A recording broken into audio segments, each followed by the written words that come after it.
Hi friends, welcome to Kannan Sonia channel. நம்ம இந்த வீடியோவில் இன்றைக்கி என்ன பார்க்க போகிறோம் அப்படின்னா, இன்றைக்கி எங்களோட 3rd வெட்டிங் ஆனிவர்சரி. அதுக்காக தான் நாங்கள் வந்து திருமலை கோயிலுக்கு வந்திருக்கோம். சாமி கும்பிட்டு போகலாம் அப்படின்னு சொல்லிட்டு. என்னோடய ஃபோன் கேமரா வந்து கொஞ்சம் குவாலிட்டி கம்மியாக இருக்கும், ஸோ அட்ஜஸ்ட் பண்ணிக்கோங்க. வாங்க வீடியோக்குள்ள. அதுக்கு முன்னாடி நீங்கள் இப்போ தான் நம்மளோட சேனலை ஃபஸ்ட் டைம் பார்க்குறீங்க அப்படின்னா வீடியோவை லைக் பண்ணி சப்ஸ்கிரைப் பண்ணிக்கோங்க. ஓகே, வாங்க வீடியோக்குள்ளே போகலாம். கோயிலோட என்ட்ரன்ஸ் இது தான். அதாவது கீழே உள்ள என்ட்ரன்ஸில் உள்ளே வந்து ஒரு பிள்ளையார் இருக்கும். அதை தான் வந்து ஃபஸ்ட்டு கும்பிடணும். கும்பிட்டுட்டு கொஞ்சம் மேலே போனால் கால் பாதம் இருக்கும். அந்த பாதத்தை தொட்டு கும்பிட்டுட்டு சரி மேலே நடப்போம் அப்படின்னு சொல்லிட்டு நாங்கள் நடக்க ஆரம்பிச்சிட்டோம்.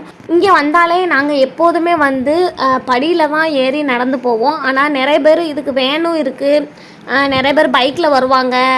அப்புறம் வந்து கீழே வேன் வந்து பைசா கொடுத்து போகிற வேன் இருக்குது. இது வந்து மேலே போயிடும். அதாவது மேலேயும் இந்த சைடு வந்து ரோடு போட்டிருக்காங்க. எல்லாத்துக்குமே தெரியும், தெரியாத ஒரு சில பேரும் நம்மளோட வீடியோ வந்து பார்க்குறாங்க. ஸோ அவங்களுக்காக சொல்கிறேன். நடக்க முடியாதவங்க வந்து அந்த சைடில் ரோடு இருக்குது. அந்த ரோடு வழியாக கீழே வந்து வேன் இருக்கும். அந்த வேனில் ஏறி டிக்கெட் எடுத்து வேனில் ஏறினா அவங்களே மேலே கொண்டு போய் விட்டுருவாங்க. பட் நாங்கள் வந்தால் எப்போதுமே வந்து இந்த படியில் நடந்து தான் போவோம். நடந்து போய்கிட்டு இருக்கும்போது குட்டிப்பையன் என்ன பண்ணிட்டான் அப்படின்னா, அவனுக்கும் நடக்கணும்னு ஆசை வந்துடுச்சு போல். ஏற்கனவே இந்த தெருவில் ஃபுல்லாக சுற்றிக்கிட்டே தான் இருப்பாப்புல. அப்போ படியை பார்த்ததுன்னு இன்னும் ரொம்ப குஷி ஆகிட்டாரு. ஸோ சரி நடந்தே வச்சு கூட்டிகிட்டு போகலாம் அப்படின்னு சொல்லிட்டு எங்கள் வீட்டுக்கார் வந்து நடக்க வச்சு கூட்டிகிட்டு வந்துருந்தார். அதனால் ரொம்பவே லேட் ஆகிடுச்சு. கொஞ்சம் தூரம் போனதுக்கப்புறம் பியூர் வாட்டர் வச்சுருந்தாங்க. சரி குடிக்கலான்னு பார்த்தா இந்த குட்டி பையனுக்கு ஆல்ரெடி நாங்கள் வெந்நி கொண்டு போயிருந்தோம். ஆனால் அவன் வந்து இந்த தண்ணி வேணும்னு கேட்டு அடம் பிடிச்சதுனால சரி குடிப்போம்னு சொல்லிட்டு நாங்கள் மூணுமே குடிச்சிட்டு நடக்க ஆரம்பிச்சிட்டோம். நடந்தோடனே மேலே என்ட்ரன்ஸில் வந்து ஃபஸ்ட்டு என்ட்ரன்ஸ் இந்த மாதிரி தான் இருக்கும். அப்புறம் இது வந்து கோயிலோட என்ட்ரன்ஸ். உள்ளே போயிட்டு சாமியெல்லாம் கும்பிட்டுட்டு அப்புறம் உள்ளே வந்து இது வந்து சாமி நீராடிட்டு வெளியில் வர்ற தண்ணி இருக்குல்ல, அந்த தண்ணியை வந்து குட்டி போய் ஆச்சரியமாக பார்த்துக்கிட்டு இருந்தான்.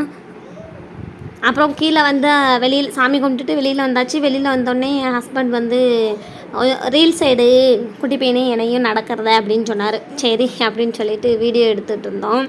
கீழே ஒரு வழியாக நடந்து வந்தாச்சு. நடந்து வந்ததுக்கப்புறம் அங்கேருந்து இங்கே நடந்து வரும்போது ஆச்சரியமாக கீழே ஓடியாரான். என்னன்னு பார்த்தா அந்த யானையில் உட்கார வைக்கிறதாங்களே அதுக்கு ஓடியாந்தான். அதாவது எல்லாருமே உட்கார வச்சு இந்த இதில் வந்து ஃபோட்டோ எடுப்பாங்க. எல்லாத்தோட ஃபேவரேட் பிளேஸ் வந்து அதாவது குட்டீஸோட ஃபேவரேட் பிளேஸ் வந்து இந்த இடம். இந்த இடத்துல இங்கே வந்தாலே எல்லாருமே இதில் ஃபோட்டோ எடுக்காமல் எந்த குட்டீஸையுமே கூட்டிகிட்டு போக மாட்டாங்க. அந்த மாதிரி எடுத்துகிட்டு ரொம்ப நேரம் ஜாலியாக விளையாண்டுட்டு இருந்தான். அவனோட ஆட்டத்தை பாருங்களேன், எந்த மாதிரி ஆடுறான்னு சொல்லிட்டு அவங்களுக்கு வந்து ஒரு ஹாப்பினஸ்ஸாக இருக்கான். ஏன்னா வெளியில் கூட்டிகிட்டு வந்திருக்குல்ல, அதனால் ஒரே ஜாலி. ஒரு தினுசாக ஆடிக்கிட்டு இருந்தான். பார்க்கவே என்னடா புதுசாக இருக்கேன்னு சொல்லிட்டு நாங்கள் பார்த்துட்டு இருந்தோம்.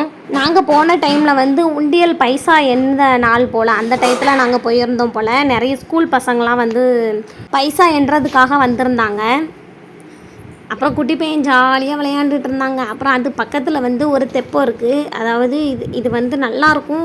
வெயில் டைமில் வந்து இந்த தண்ணிக்கு கீழே நிறைய மீன் போகும். அதை பார்க்குறதுக்கே நல்லாயிருக்கும். நிறைய பேர் வந்து அதை வீடியோ கூட எடுப்பாங்க. பட் நாங்கள் போன டைம் வந்து சாரல் தூவுற டயத்தில் வந்து நாங்கள் போயிட்டோம்.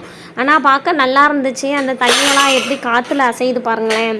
அப்புறம் அந்த தெப்பத்து பக்கத்தில் வந்து ஒரு புளிய மரத்து கோயில் இருக்குது. இதில் வந்து குழந்தை இல்லாதவங்க வந்து தொட்டில் கட்டி போடுறது, அப்புறம் வந்து சேலையோட முந்திய கிழிச்சு தொட்டில் கட்டுவாங்கல்ல, அந்த மாதிரி வந்து பண்ணுவாங்க. அப்புறம் இந்த கோயிலுக்கு உள்ளே வந்து குட்டி பையன் போயிட்டாங்க.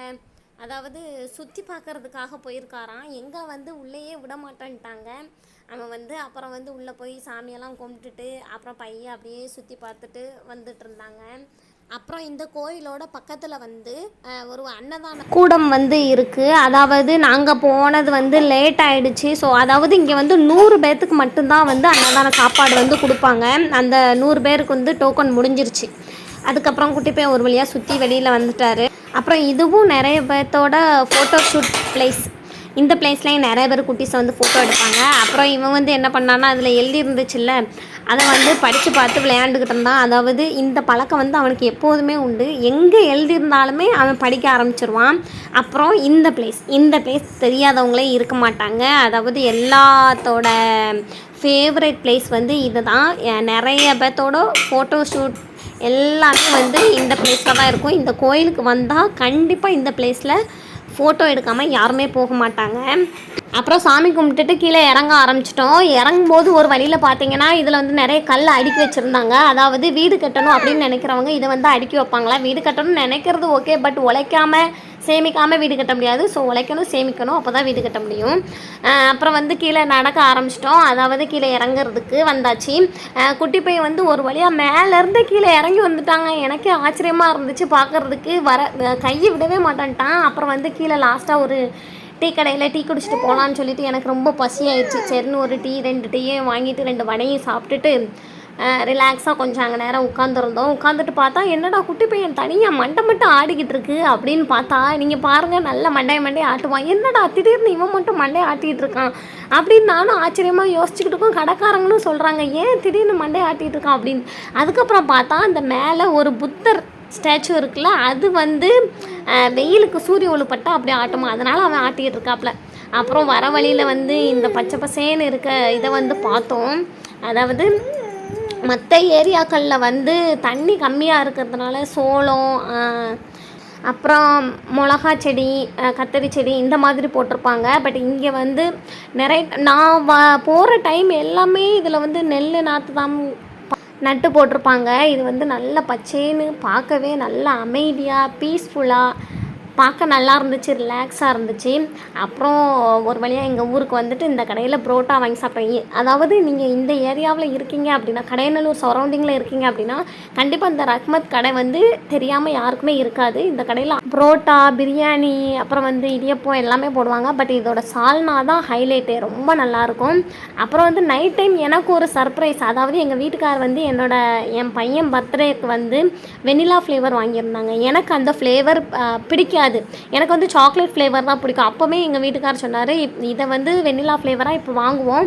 ஏன்னா நிறைய பேருக்கு இந்த டேஸ்ட் வந்து பிடிக்காது. ஏன்னா ஏதாவது சாக்லேட் ஃப்ளேவர் வந்து பிடிக்காது கொஞ்சம். அதனால வந்துட்டு என்னோடய பையன் பர்த்டேக்கு வந்து நாங்கள் வெண்ணிலா ஃப்ளேவர் தான் வாங்கியிருந்தோம். நான் வந்து அந்த கேக்கை சரியாக சாப்பிடவே இல்லை. அப்போவே எங்கள் வீட்டுக்கார் வந்து சொன்னாங்க, சரி அடுத்த மாதம் நம்மளோட கல்யாண நாள் வரும், கண்டிப்பாக நான் உனக்கு சாக்லேட் ஃப்ளேவர் உனக்கு பிடிச்ச கேக்கை வாங்கி தரேன் அப்படின்னு வந்து சொல்லியிருந்தாங்க.